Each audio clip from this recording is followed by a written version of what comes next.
Je suis une femme impliquée, militante. En tout cas, j'essaye dans ma vie au quotidien d'être ouverte aux autres.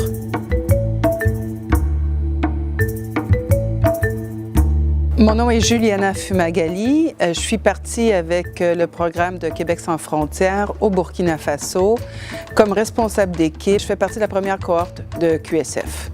Avec Carrefour Canadien International, on a toujours cette mission d'intégration, de vivre avec nos familles, de vivre avec les gens du village et d'essayer le plus possible de s'intégrer, s'insérer dans leur vie quotidienne. On avait aussi un projet qui était de planter des arbres. Il faut se souvenir qu'on est dans le Sahel, on était là en plein été, avant la saison des pluies, donc planter des arbres est une tâche excessivement difficile. Donc on faisait des trous avec des pics à glace. On a eu une préparation très longue au choc culturel. Nonobstant toute cette préparation pré-départ, il n'y a rien qui te prépare à arriver, surtout au Burkina Faso en 1996. Quand on arrive même dans notre village, on arrive dans des zones rurales où il n'y a pas d'électricité, où la plupart des femmes ne parlent pas le français. C'est des cultures où c'est l'agriculture.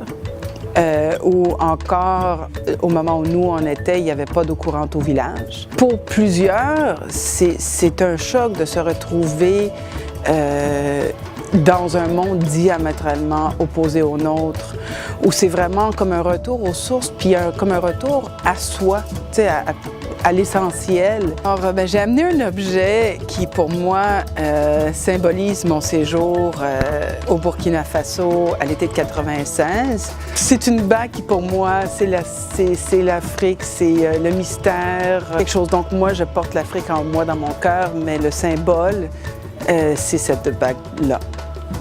Je ne peux pas dissocier ces expériences-là de mon vécu, de qui je suis aujourd'hui. Moi, je suis engagée dans une voie pour le changement. Je suis anticapitaliste, donc pour moi, le système capitaliste est le système qui doit être démoli, démantelé. C'est par la base.